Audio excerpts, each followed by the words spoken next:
I call this the deer hair minnow, and I'm tying it with some hooks from Ace Hardware from a little shop in East Texas where I like to get some inexpensive hooks.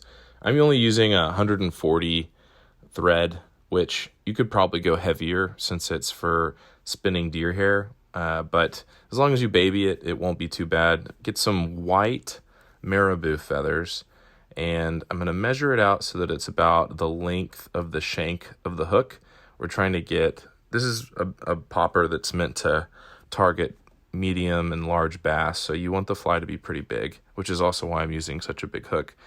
Cut off the tag end and then get yourself some crystal flash. I pulled this out of the crystal flash that was left over from some other flies, which is why it's so tangled up. But I'm going to do 2 sets of 2. So you half one long strand, and then that makes 2 little strands, and then you cut those in half again, and then you've got 4. And so I'm tying those in to give some sparkle to what's going to look hopefully like the tail of a minnow in distress.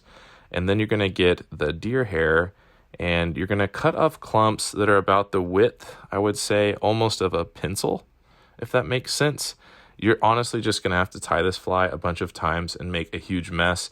It's really smart to clean off your fly tying area so that you can, after you've tied these flies, what you're going to want to do is just get like a hand vac or a shop vac and vacuum up all the excess hair materials that fall all over the place. But when you tie it in, you're going to use a really loose tie, like loose and loose, and then tighten it up more and more as you go. Just be sure that you don't break your thread off. And because you're stacking hair, you have to put several different stacks all around the shank of the hook to make sure that it's as balanced as it can be. Because in the end, you're going to come back in with a razor blade and try to make them as crisp as possible. And actually, this fly is pretty sloppy when it comes to making it a super crisp. Like a fly tyer that stacks hair for like a living would look at this fly and just roll their eyes, because it's not going to be as crisp as a lot of the poppers that you see.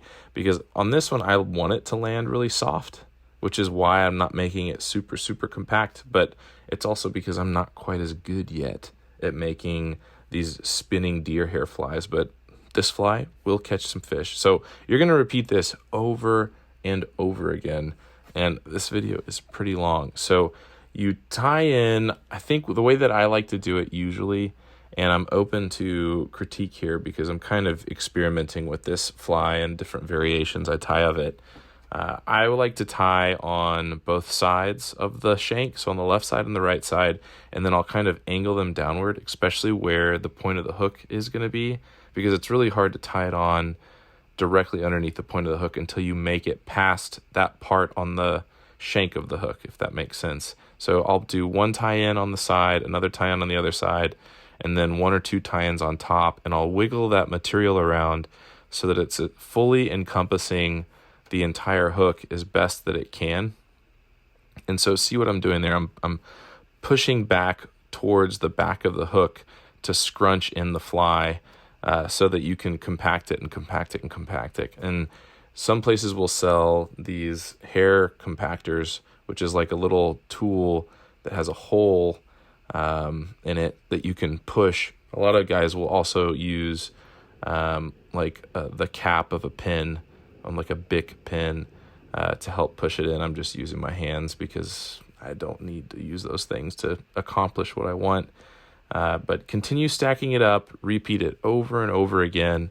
And then eventually what you're going to do is you're going to grab one of these tiny little cylindrical foam pieces.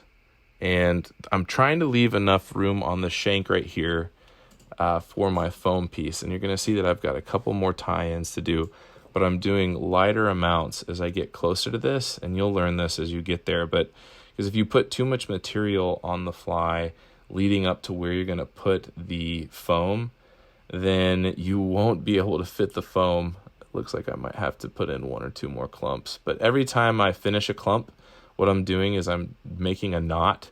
It's kind of like in a video game when you save your progress after doing something difficult, just in case you mess up and don't want to start all the way over. Because if you were to break this thread, it would essentially get loose until you went back to where your last knot was tied in. So kind of a nice little tip is to make sure that you're tying knots onto the shank of the hook after you tie in a couple of clumps, and just in case your thread breaks on you. So I'm going to snip off my thread here, and this is when I put in the foam cylinder. I'm trying to measure it out, and I'm going to use it with my thumb to keep a mark on where I think it's going to go. Then I use this razor blade to cut it down to size, and it seems to me like that's the right size. Then I'm going to take a point of some kind of bodkin, make a hole in there. Some people will just wiggle it around until it's big enough, but that's, for me, it wasn't bigger than the eye of the shank of the hook, so I needed to get some scissors to make that hole bigger. Then test it out. Make sure that before you put glue on that hook shank, that it will actually go into the hole. And if you need to make it big enough so it doesn't go in with a struggle, because that glue will then attach that foam piece in a weird shape, and then your fly will kind of have this goofy looking head foam piece that just does not look good. You don't need a whole lot of glue. You just want to put enough to fill in what you think would go inside of that tiny little foam piece. Don't overdo it, or it'll get onto the backing of the foam piece, and then also it'll go all over the hairs and make it extra hard to cut. So you're going to use a double-edged stainless steel blade.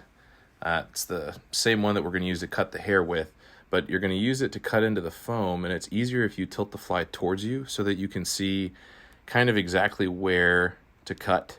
And you want to cut these about the same size as the eyes that you're going to use. I'm using big eyes in this video, and again, you'll see that later. But once you've done that, you're going to flip it back around, grab your two eyes, and you want to place them right in the middle. You're going to use a tiny little dab of glue and place them. Try not to get it on your fingers. And you can see on this next eye, what I do is I actually accidentally spill some of the glue on my finger because I put too much, and then it went on the side of it, got on my thumb, and then the eye sticks to my thumb. So I'm using my other thumb to help pin it back down. A lot of times you can use a bodkin to assist with that, or like some scissors to help you get it off your finger.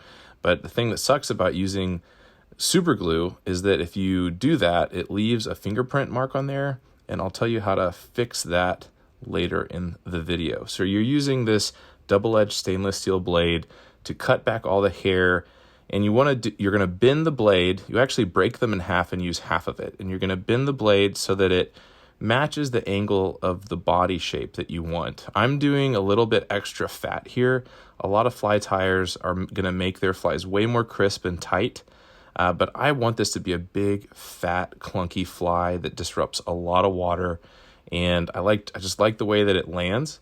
Also, know that you can always come back and take away more. So when you first start, do less rather than more, because you can never put any of that fur back, but you will have the ability to come back in and take more away. I found it really helpful, especially when you're starting out, to just use your scissors. Like, use the blade to try and get used to figuring out the right angle, the right way to do it, and what works best for you.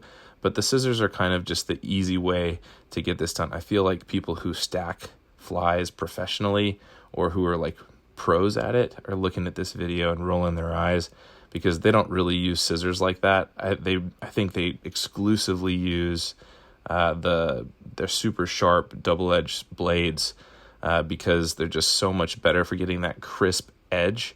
However, for our purposes, I mean, there's some imperfections to this fly. The belly is a little bit missing, a little bit of a gap down there, and that's really not a big deal. This fly is still going to catch fish as long as you throw it at them.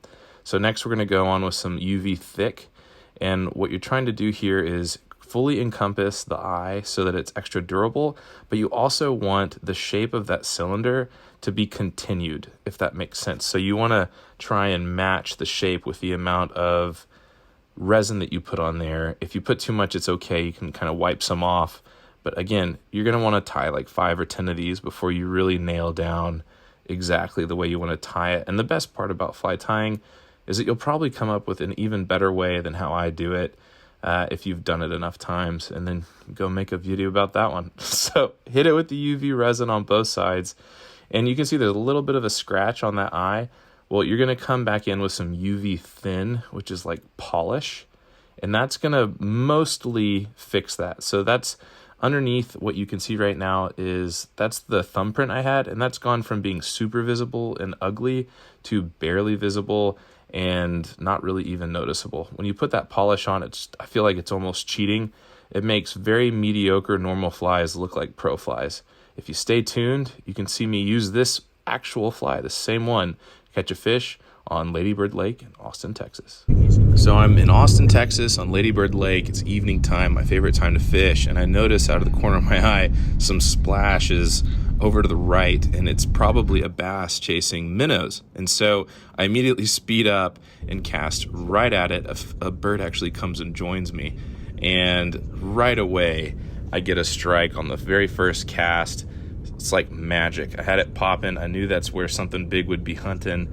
And I wouldn't say that this fish was humongous, but you celebrate even the small victories in fly fishing. So I hooked up. It was super fun because there were a lot of people watching that were on one of those Austin tours where someone from California tells all the people about the Austin skyline and Austin city limits, even though they moved here 3 months ago. Anyway, I reeled this fish in. It was not the world's best fight, but still super enjoyable. I bet this fish was 1.5 pounds. It's really sweet to catch something like that on a 5-weight rod or a 3-weight rod. You can throw this fly on both of them. But hey, if you liked this video, I'd really appreciate it if you'd subscribe or give me a like, or even better, let me know what you think and how I could improve my videos in the comments. Have a great day.